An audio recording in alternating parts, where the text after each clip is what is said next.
Magandang hapon po sa inyong lahat. March 19, ngayon po ay April 19, 2026. Day of the Lord po. Una po, tayo po ay manalangin tayo po ay manalangin sa Panginoon.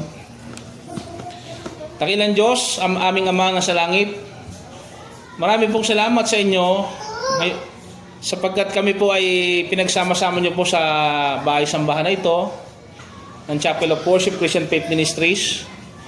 Gamitin niyo lamang po ang inyong lingkod, ang mga kaibigan ko po, ang mga kapwa ko Kristiyano, upang maitaas ang inyong pangalan sa dakong ito ng Parkstone State. Tulungan niyo kami na maihag ang inyong kalooban dito. Nawa mapapakinggan namin mga salita ng Diyos ay tumimo sa aming puso at maisabuhay po namin ito sa pang-araw-araw po namin. Mapatawarin kami sa aming mga nagagawang pagkakasala, sa aming pagkukulang. Nawa po ay linisin niyo ang aming puso, aming buhay. Muli binabalik namin ang pinakamataas na papuri parangal sa tanging ngalan ni Jesus. Amen. Ngayon mga kapatid, actually, wala akong ano dito. Wala akong... Kayo, pasok po.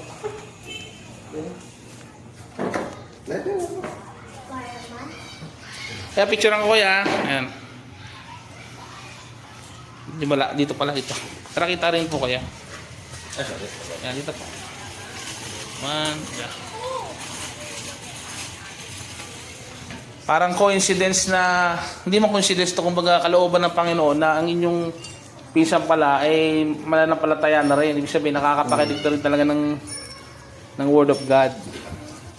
Kasi regarding denomination, regarding ano masamahan o pastorya na pinabibilangan nyo, ang pagkakaisa natin dito sa si Jesus Christ. Hindi naman natin pinakikinggan yung samahan o ano, kundi yung pinanggagalingan si Jesus Christ.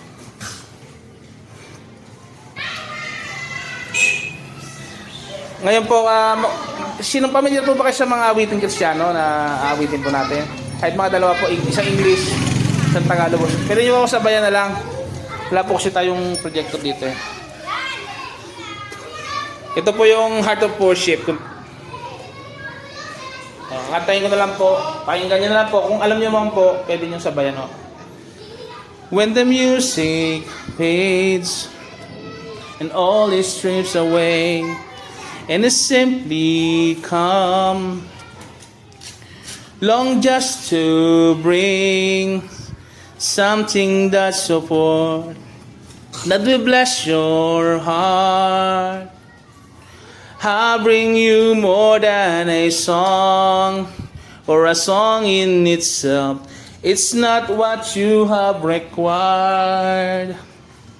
You search much deeper within. Through the way things appear, you're looking into my heart. I'm coming back to the heart of worship. It's all about you. It's all about you, Jesus. I'm sorry, Lord, for the things I made. When it's all about you, it's all about you, Jesus. King of endless worth, no one could express how much you deserve. Though I'm weak and poor, all I have is yours. Every single breath, I bring you more than a song. For a song in itself, it's not what you have required. You search much deeper within. Through the way things appear, you're looking into my heart.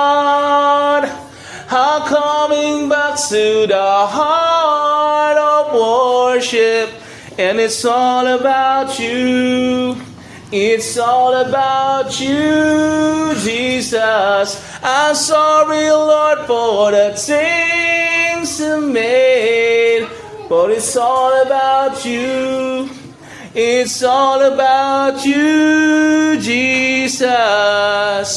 Tandaan po natin, ang pagsamba po natin, pag-awit po natin, nakasentro po sa Panginoong Jesus. Hindi po sa sarili natin, hindi po kahit kanino. Ginagawa natin itong pagsambang ito, ang heart of worship, sino po? Si Jesus Christ. Tapos po yung, kahit ano pong problema pag nagdadaanan natin, iiwan po natin yan. Yung sarili natin, makasalanan tayo, isuko natin sa Panginoon. Nang sa gayon, makasamba po tayo, makapagpuri, makapag-awit po tayo sa Kanya. Ano po tayo ngayon? Wala po kasi tayong masusundang lyrics no? Pero later on, pag tayo nag-improve na, magkakaroon tayo dito ng projector o po. Next time po, isa po pong kanta sa Panginoon, Tagalog naman po. Sabayin na lang po ako. Familiar po kayo sa banal mong tahanan. Yan. Kung hindi po, hindi sabayan nyo na po ako. Ang puso ko'y dumudulog sa'yo, nagpapakumbaba, nagsusumamo, paging dapatin mo. Ikaw ay mamasdan, makaligat, sa'yo ay pumisan.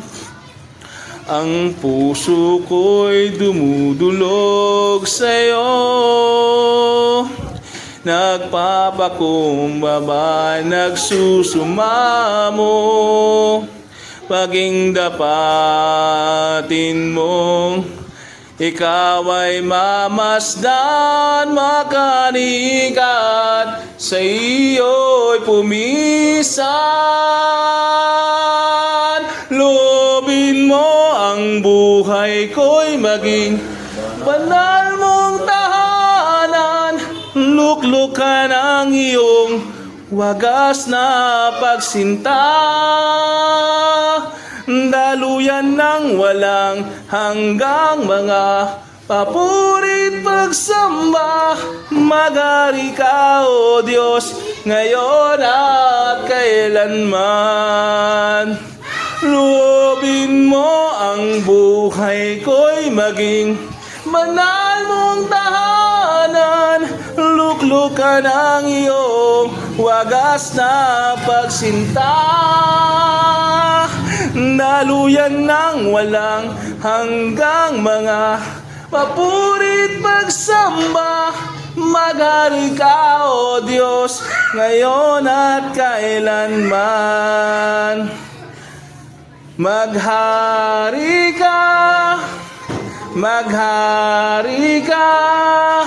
Panginoong Jesus, maghari ka sa buhay ko, sa puso ko. Panginoong Jesus, maghari ka. Tunay nga po, napakasarap ng pakiramdam, ng damdamin natin na inaawitan natin ang ating Diyos na buhay. Kung kilala natin si Jesus, kasi ito po ay spiritual na gawain, nalalaman natin, 1, 2, 3, pagkatipon sa harapang ito, naririto po siyang kapiling natin. Kung kayo sumasampalataya, Hebrews chapter 11, ang pananampalataya ay siyang kapanatagan ng bagay, bagamat totoo ay hindi mo nakikita, sinasampalatayanan mo, nananampalataya ka, nasa kalagitnaan natin, sumasa atin ang Panginoong Jesucristo. Na po yung dumako sa pag-aaral po ng banal na kasulatan.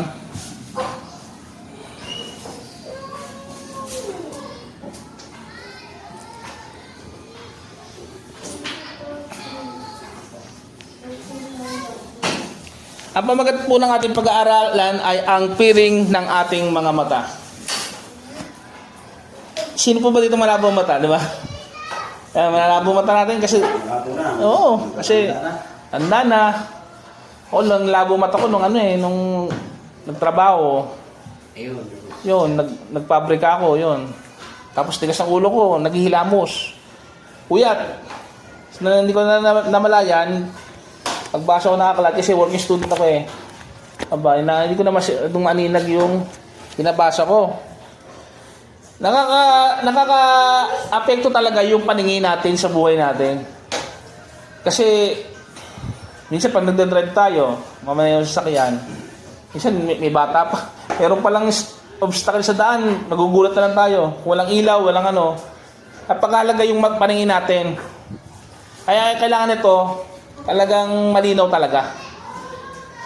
Sa pagkakataon ito, tatalakayan natin yung piring sa mata, yung humahad lang, yung nagbablock sa ating mga mata. Ang mga alagad ay pinigilang makilala si Jesus. Mabasa natin sa Lucas chapter 24 verse 16. Basahin po natin sa pwede niyo pong basahin, tatay, kung gusto niyo. Ito po yung mga banal na kasulatan.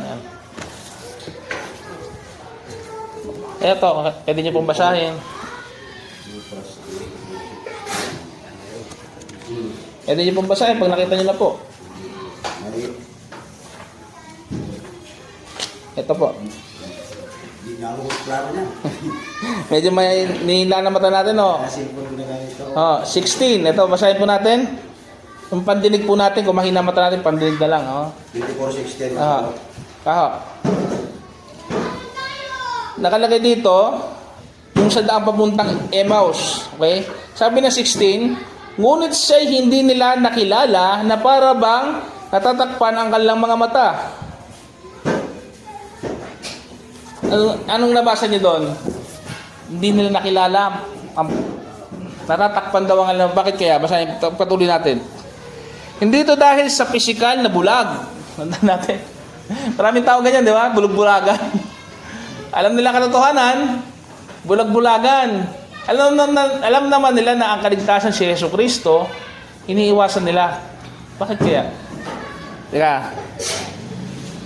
Ang bulag dito ang pinag-uusapan yung emosyonal saka yung tinatawag na spiritual na kabulagan. Ayaw tanggapin yung katotohanan, ayaw tanggapin yung kaligtasan, ayaw tanggapin yung pagbabagong buhay.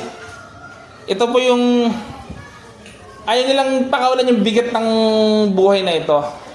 Kasi ang requirements po ng Panginoon, iwanan mo lahat eh. Tandaan nyo, tinawag niya si San Mateo, mga maniningil ng buwis. Kumikita yon. Dami kita yon. Siyempre, tax collector eh. Sabi, iwanan mo. Sumunod ka sa akin. Napakadali kayang iwanan yon. Kung tayo si San Mateo. Palagi kaya si San Pedro sa si Andres, yung mangingisda.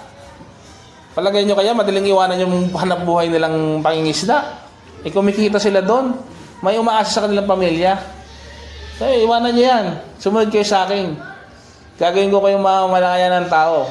Napakahirap iwanan yung mga bagay na iniisipan natin. Halimbawa ako, nasa serbisyo ako. Iisip ko, duty bukas, maraming baka mamaya tawagan ako. Pero sabi ko, mas importante yung kaharian ng Diyos eh. Ganun kasi ang puso ng Kristiyano. Unahin ang kanyang kaharian. Pagpatuloy natin. Sa ikalawang Korinto, 2 Corinthians chapter 4 verse 4. Patuloy po natin. Sa mga yung hindi tayo po evangelicals, more in Bible verse talaga para may supporting po. 2 Corinthians chapter 4 verse 4. Ito po nakasulat. Hindi sila sumasampalataya sapagkat ang kanilang isip ay binulag ng Diyos ng kasamaan sa daigdig na ito upang hindi nila makita ang liwanag ng magandang balita tungkol sa kaluwalhatian ni Kristo na siyang larawan ng Diyos. Sinong larawan ng Diyos na nakikita? Si Jesus. Tandaan natin. Pinakita na mismo sa atin ng Diyos yung physical na ho. Pinakilala niya na kanyang sarili sa physical na anyo. Sino yun? Yung anak ng Diyos. Pero ang ginawa, anong nangyari? Binulag pa rin ng Diyos. Sinong Diyos? May isa pang Diyos eh. Ng sanglibutang ito. Ng kasalukuyang mundong ito. Noong panahon nila kasalukuyan na yon, yung panahon natin may kasalukuyan pa rin. Ito yung kasalukuyan nating panahon. Anong bumubulag sa atin? Yung mga tinatangkilik natin. Kung sino ba, reputasyon natin. Kung anong sasabihin ng tao sa atin. Ganon din po yung panahon nila, ganon din po. Walang pinagkaiba. Yung nangyari noon, nangyayari na rin po ngayon.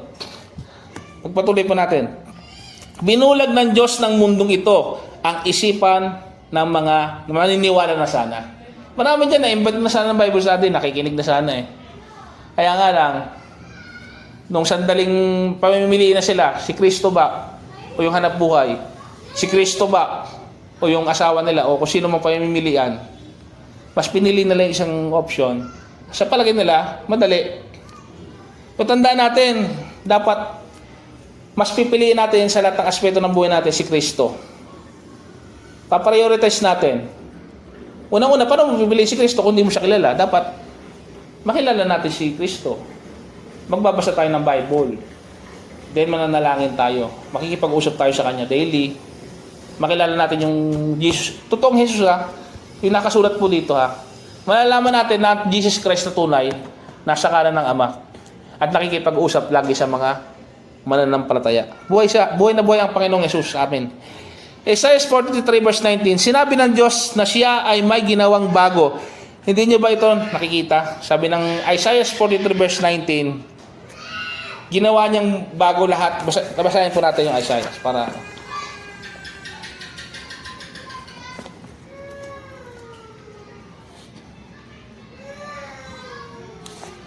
libro ng Isaiah.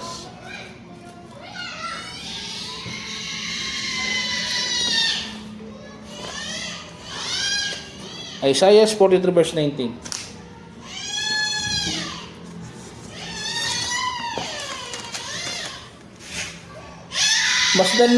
Masdan mo, ako ay gagawa ng isang bagong bagay. Ito'y nagaganap na, hindi mo ba nakikita? Gagawa ko ng isang daanan sa gitna ng desyerto at magkakaroon ng ilog sa lugar na ito. Tandaan nyo, mga kapatid, walang imposible sa Panginoon. Walang imposible. Dating masama, kaya niyang gawing isang maamong nilalang. Isang hindi kagamit-gamit ng buhay, dating adik, dating walang ya, naiinis ang tao. So bago, bakit ko nasabing totoo yun? Nasaksihan ko po eh. Kasi nabantayan ko yung mga nakakulong, nabahaginan sila ng mga pastor na ano. Paglabas nila talagang, kung kailan nakulong pa sila, doon pa sila nagbago. Tayo ba, hintayin mo ba natin yung worst na scenario na yun? Na maramdaman natin yung walang kalayaan bago makikinig ng Word of God. Yung mga buhay nyo, halimbawa, naghihirap kayo dito, alam nyo bang bonus na yun? Iaahon kayo ng Diyos sa kahirapan na yan. Bonus na yun eh. Kasi ayaw ng Diyos na mamumulubi ang mananampalataya niya. Hindi kayo hahayaan ng Diyos na mamumulubi kayo. Gagawin niya maayos ang buhay nyo. Magiging desente yan. Sa pananamit na lang eh. Kunyari babae, isang babaeng hindi magandang pamumuhay. Nakabasa ngayon ng Bible. Pansinin niyo, magbabago na dress niya, pananamit niya eh. Ayaw niya na yung revealing dress. Alam niyo yung ano. Nagiging mas kagalang-galang na yung taon na hindi naman sinasabi natin panlabas na anyo yung titingnan natin. Nakikita natin, nagbabago muna, ang totoo ano kasi nagbabago muna panloob. Bago yung panlabas na ano, makikita nyo. Babaguhin ng Diyos yung buhay natin pag tayo nagtiwala sa Panginoon. Amen. Ano ba yung nagpapalabo sa atin sa paningin sa mundong ito? Yung problema, tandaan natin. Lagi naman tayo may problema. Akala natin ngayon walang problema. Bukas may panibago na naman dagok. Minsan budget, di ba? Di mo matapos-tapos. Una-una, pera, di ba? Pera. Sino bang walang problema sa pera? Lahat naman, kaya nga mag-aabroad si brother eh. Kasi hindi sapat yung dito, di ba? Pamilya. Eh kung may pera nga, eh paano naman yung pamilya? Naiwan naman yung pamilya. Ayun ang isa pang problema. Kailangan mabalansin ni brother yon. Nyo. Kahit naman dito eh, kahit dito nagtatrabaho. Puro kayo tricycle, puro kayo ano. Nalimutan nyo naman yung anak nyo. Yung inyong asawa, wala naman kayong time. Problema din yun. Takot tayo sa hinaharap. Paano kaya bukas? Paano kaya pagtatanda na lang ba akong ganito? O yung iba takot sa kamatayan. Kaya marami tayong problema sa buhay. Pensyon, ano iniisip eh? Naghuhulog ba tayo sa SSS? Yung mga ganun ba? Pagtanda kasi natin, sinong mag-aalaga sa atin? Maraming mga factors na inaanong tao eh. tayo dito sa mundong ito, naglalakbay lang. Tandaan natin. Walang permanente dito na sabihin, dito lang tayo. Dumadaan lang tayo dito. Kaya tayo dapat kumikilala sa Diyos. Yung Diyos kasi hindi nagbabago. Tandaan nyo. Tayo nagbabago, tao. Mamaya, masama na naman ugali mo. Kasi na-influensya ka na naman ibang tao. O kaya nakapakanood ka ng hindi maganda, na-influensya ka. So, tandaan natin, ang Diyos, kailanman hindi nagbabago siya. Kaya, kung doon ka kakapit sa hindi nagbabago, palagay mo, kaya magbabago ka? Hindi ka magbabago ka sa maganda, pero yung masama mo, iiwan mo na yon. Pinalalawak ng Diyos yung puso ng tao. Isipan natin. Kung dati, konting lang, galit ka na. Konting hindi ka na marunong magpatawad. Ngayon, pag nagbabasa ka lagi nito, kasulatan, kaya nagkakatuwa kami kanina, minsan, meron daw mga superior siya, minsan boss ganito, pinagagalitan siya. Kung hindi ko lang masabi, tatay, natural lang. Ako nga, pinagagalitan din kasi tao lang din ako. Nagkakamali lang ng tao, ha? Pero may mga tao kasi hindi pa makakilala sa Diyos, mabiling ang husga. Madaling Kaya kung boss ka sa kumpanya, o kung Kristiyano ka, magiging mas mabait ka sa mga tauhan mo. Pag ikaw naman alipin, o ito nangangamuhan, magiging mas pasunurin ka ngayon. Kasi hindi ka na naglilingkod sa boss mo lang kundi naglilingkod ka kay Jesucristo na. Sabihin mo, hindi naman si boss ang pinaglilingkuran ko lang Ang pinaglilingkuran ko si Jesus. Kaya nagiging mas masipag po tayo. Nilalapit tayo yung pananampalataya natin, natatransform natin sa realidad, sa komunidad. Hindi tayo nagiging pabigat. Hindi tayo nagiging, sabihin natin, kahit hindi ka mag-aral nito Basta nakikita sa mo, talagang inutos sa ating mangaral, pero nakikita na sa buhay mo living testament ka na. Para ka na rin nangangaral, kasi sino kayang Panginoon nito? Anong relihiyon kaya nito? Pag kaya napakabait na tao nito, magtatanong na yun. Makakuryos na yun. Kaya nga sabi ko tayo, mag-iingat tayo sa lumuha sa kapitbahay, tao. Kasi inoobserbahan lang kung paano ka mag-react. Minsan, madali tayo magalit. Control. Kasi meron tayo pinangangalaga ang reputasyon bilang tagasunod ni Kristo. Sabi ng awit 139, verse 7 to 10, saan man tayo pumunta, nandoon ang presensya ng Diyos. Sabihin mo, nasa sabungan ako. Sabihin mo, nasa nightclub ako. Sabihin mo, akala mo wala ang Diyos doon? Buhay ang Diyos. Ang lumayo lang ikaw. Ikaw lang ang lumayo. Pero ang Diyos, nandoon siya. Nandoon siya, Kita niya lahat, Siya nga may gawa ng lahat, Pati yung bahay na yan, mga buhangin niya, sa magaling yan. Di ba sa earth din, yung mga lahat tinatangkilik natin, pera, lahat ng ari-arian, kanya yan. Anong may tatago natin, sa tayo magtatago sa kanya. Kung may pananampalataya ka na may Diyos talaga ba't gagawa ng... Hindi ko nga maintindihan sa ating tao, Alam mo pala may Diyos, bakit kinakagawa pa rin ng Kasi nga, mayroon tayong sin na, makasalanan talaga Pero yan, dapat i-sinusurrender mo na kay Jesus. Kaya nga, day and night, ito mga kapatid, paalala lang. Hindi lang ngayon yan, yung nag-aaral ngayon. Mamaya, mag-aaral ka pa rin. Mamaya, magdasal ka pa rin. Habang nabubuhay tayo, lagi tayo nakikipag-ugnayan. Ipaalala natin sa kapwa natin mananampalataya na hindi natin kayang mag-isa. Kailangan mo ng kapwa. Kaya kailangan mo ng pastor ko. Kagaya nito, pastor ako. Kailangan nyo ako. Kailangan ko rin kayo. Pagparayin nyo ako. Di ba? Kaya nga doon nabubuo yung community. At kaya nga tawag ko tatay, kuya, kasi matanda sa akin. Magiging isang pamilya kasi tayo dito Pamilya ng Diyos. Saka walang, alam nyo, kinukumbisi natin ng bawat isa na huwag mapahamak. Mamaya, magkasala ka sa batas, makulong ka. Mamaya, brother yan hindi lang naman dito sa spiritual. Kahit sa, mamaya ikaw naman, sabong ka na sabong, halimbawa lang wala kang kapatid na huwag ka naman magagalit pag pinagsabihan ka ng kapatid mo na, kapatid, masama yan. Di ba? Ituring mo yun na pagmamahal. Tayo ba, di ba pinagalitan anak mo? O yung pamilya mo dahil masamang, di ba ginagalitan mo? Kasi concern ka, hindi dahil sa galit ka lang. Ganon din po tayo sa pananampalataya. Minsan nakikita tayo sa lansangan. Eh pag napansin kong, brother, parang namumula mata mo ah. Yung pala galing sa inuman. medyo, pag hindi na sa lasing, medyo sabihan mo na maayos. Huwag naman yung paprangkahin mo na ano. I-guide natin yung isa't isa. Tandaan natin, itong Word of God, ito yung guide natin. Magbabasa tayo nito. Psalm 119:105 nakalagay. Ito ang sulok. Ito yung ilaw. Nakaranas na ba kayo ng walang kuryente? Napakadilim. Walang ano. Sa probinsya, lalo na. Ito yung lamp of our feet. Habang saan ba? Naliligaw ka na, nanlandas. Yun ang daan eh. Pag walang ilaw, matutugtog ka na. Kailangan may lampara para yung paa mo maiilawan. Yung landas, yung sinundaan. Word of God, si Jesus. Tuloy po natin. Ang pagbabasa po ng Biblia, hindi to obligasyon, pabigat, hindi po. Tulong po to sa atin. Gabay po sa atin to. Kung sabihin, napakabait mo na, Kaya po ito nasulat para maging guide ng tao habang nabubuhay sa mundo. Dapat dapat nagpapasalamat tayo lagi. Nagpapasalamatan natin yung mga biyaya. Itong mata natin to, idirekta natin sa Panginoon. Para hindi maging bulag to, lagi nating palalahanan yung sakripisyo ni Jesus sa Kalbaryo, yung ginawa niya.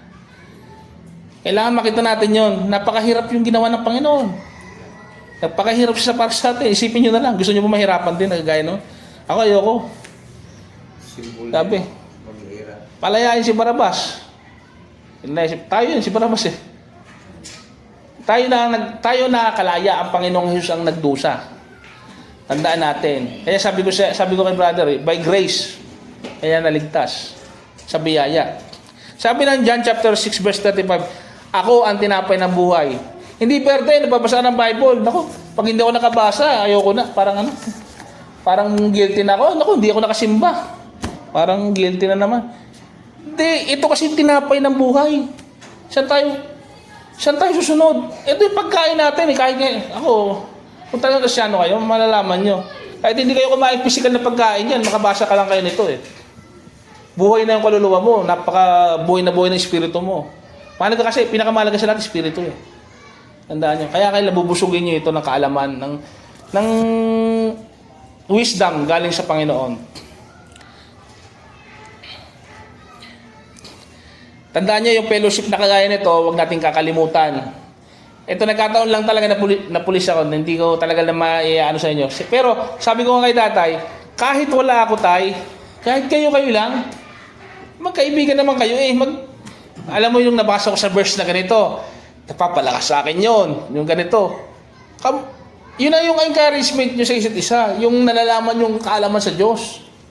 Yun na yung fellowship nyo ngayon. Hindi na yung fellowship nyo yung sa mundong ito, ano ba yung pag-uusapan nyo tungkol sa politika? Minsan, tungkol sa yung kung walang alak, walang kwento, hindi. Tanda natin, tayong mga Kristiyano, nabubuhay na tayo sa isang bagong buhay. Marami naman kasing bagay, hindi lang yun, yung bagay na yun, para tayo maging masaya. Tandaan natin, dapat nakakonekta sa Panginoong Jesucristo. Sabi ng Romans chapter 10 verse 15, anong ganda ng mga paan na nagdadala ng mabuting balita? Sinasabi ng Gawa 1 verse 8, kayo ay magiging saksi ko hanggang sa dulo ng daigdig. Sinasabi dito, yung mga nangangaral ng salita ng Diyos at papagamit ang buhay nyo, huwag nyo titingnan bilang, mga nakawala sa sarili, nag-aaksay ng panahon. Pero kung ikaw ay isang nakababasa din ng Biblia na makikita nyo sila, ito yung mga anghel ng Diyos. Ito yung mga ginagamit ng Diyos na instrumento. Titurin nyo sila na instrumento ng Diyos. Ngayon, masagaan mo nyo silang pagbubuksan ng pinto. Tuloy po kayo. Ano po mapaglilingkod ko? Kung magbabago, tuwan-tuwa pa kayo nun. Kasi nagdadala siya ng mabuting bagay sa inyo. Ngayon, sabi, at kung magkakaisa tayo, hanggang sa katapusan ng daigdig. Alam niyo nangyari sa mga unang alagad. Naging martyr sila. Namatay sila ng pinagpapatay sila. Namatay sila sa pananampalataya, sa buhay na. Pero alam niyo kapatid niyo, buhay na walang hanggan sa langit. Kung alam niyo yung mga sa abroad, alam niyo naman, restricted tong Bible sa ibang bansa. Pinapatay po talaga yung mga nangangaral nito. Kaya mapalad talaga tayo. Appreciate nyo na nakikinig kayo, nag-aaral kayo na salita ng Diyos sa anumang paraan. Napakadali na ngayon. Radyo, internet, lahat na cellphone.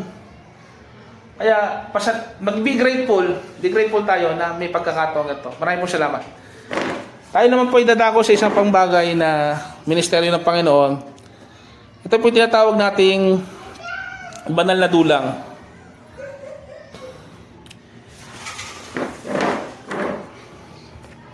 Kaya po natin itong mga sanggap ng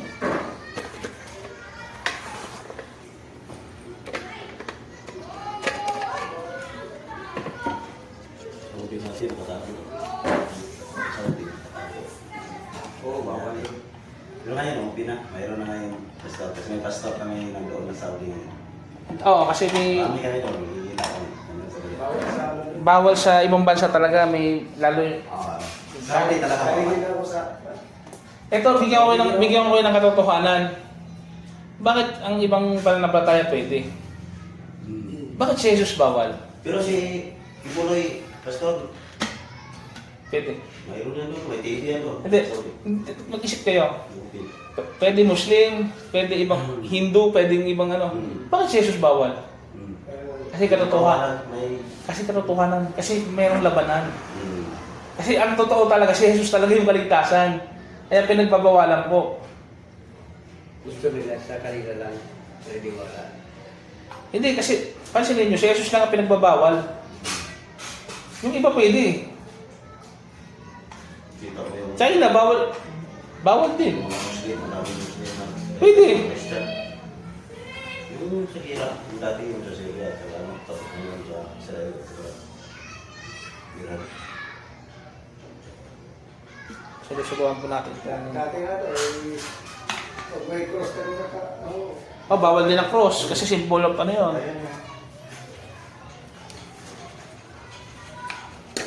Kaya ganun ang ginagawa rin mga... Kasi iba kasi ang building doon, hindi mo marinig talaga sa labas. Kahit dyan ka, may drum, magpabihan mo makikita. Hindi mo marinig. Yung ano pa naman, yung mga modern Christian pa naman yun, may ingay. Dati hymno lang, you know. Ito po ang simbolo. Okay. Ating basahin sa Lucas 22, versikulo 19 up to 20. At siya'y kumuha ng tinapay, at nang siya'y makapagpasalamat ay kanyang pinagputol-putol at binigay sa kanila, nagsasabi, ito'y aking katawan na ibinagbigay dahil sa inyo, gawin nyo ito sa pag-alala sa akin.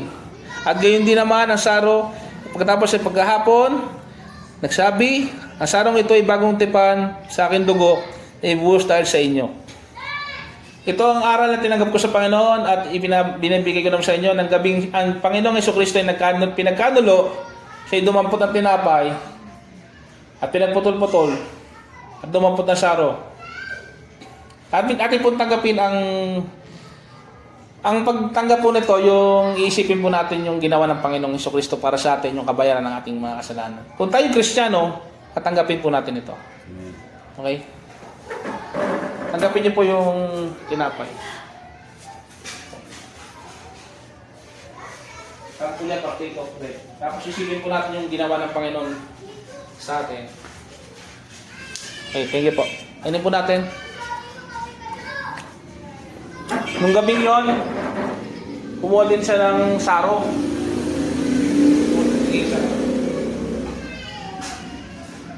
Actually sa ano yan, isa lang yan na ano, pero sa atin yan. Panalangin po natin ito, tanggapin po natin yung sakripisyo ng Panginoon.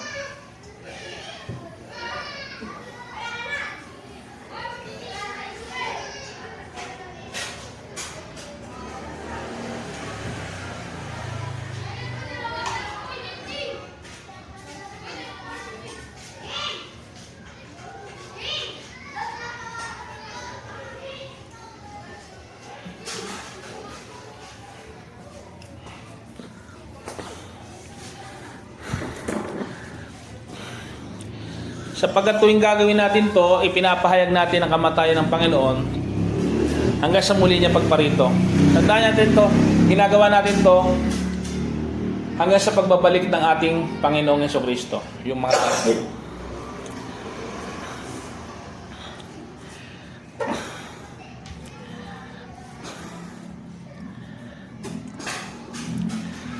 Ngayon po, hindi naman to kung sino lang po yung willing. Yung patungkol naman sa pagbibigay, kung sino lang willing.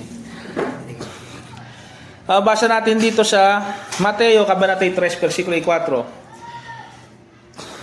Sabi ng Mateo 6 versikulo hanggang 4, ngunit kapag ikay naglilimos, huwag munang ipaalam ito sa pinakamatalik mong kaibigan upang maging lihim ang pagbibigay mo. Tandaan nyo, dapat hindi pakita lang yung pagbibigay po kung Tapos, magbigay ang ayon sa isa sa pinasa ng napagkasunduan, sa pinasa po, huwag napipilitan lamang.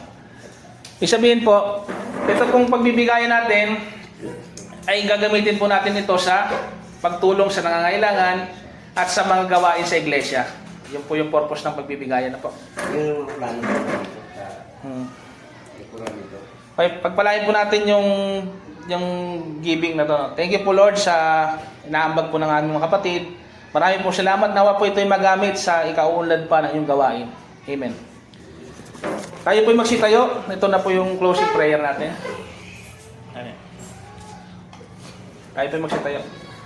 Dakilang Diyos, makapangyarihan sa amin, sa lahat ng ginagawa po namin, sa aming mga kapatid at kay Jimmy, sa aming mga dalawang bisita po na naririto, kapatid din po sa Panginoon, pagpalain niyo po yung natapos pong gawain pansamantala dito sa tao ng Parkstone State.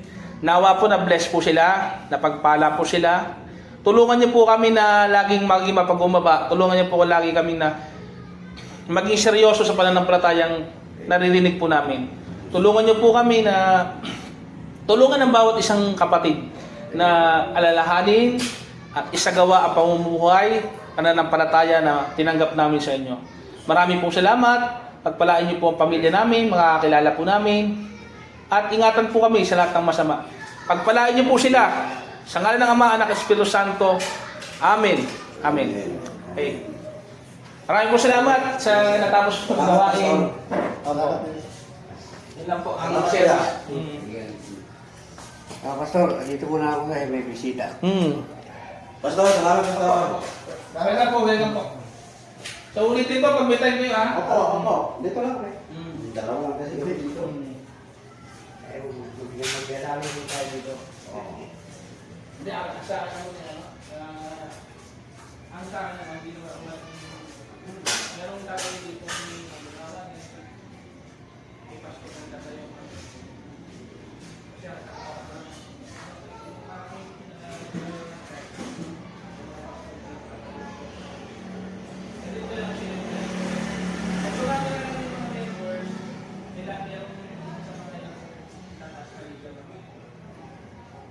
wala naman ako sa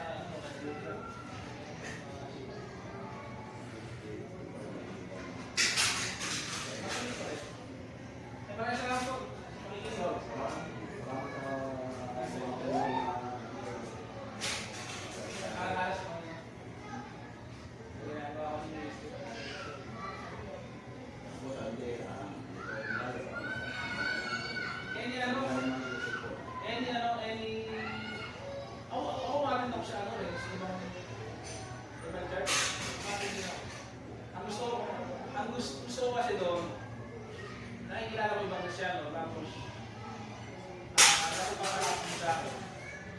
Tuloy mo ako yung pinaka-contact dito sa church. Wala akong kausap na kailangan leadership din ng ibang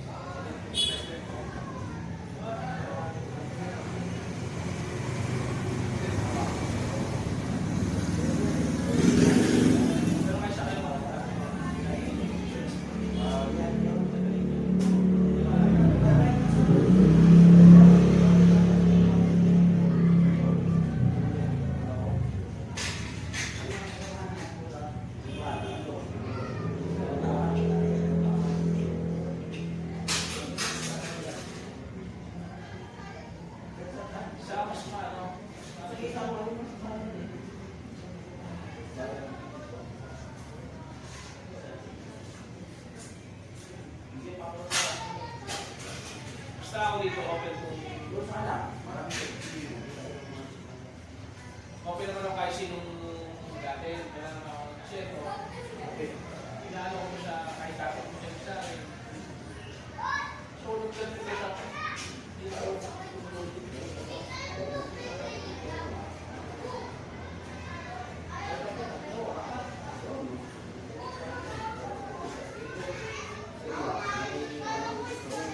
Nagkakakas na kami yung kung saan pa yung mga lugar na restricted, yung pa yung mas marami yung na nakakilala.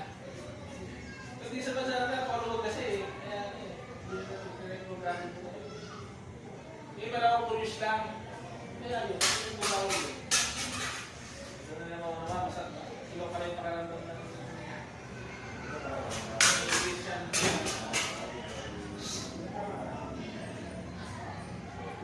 Kanina umalis ako, nag-bless din ako.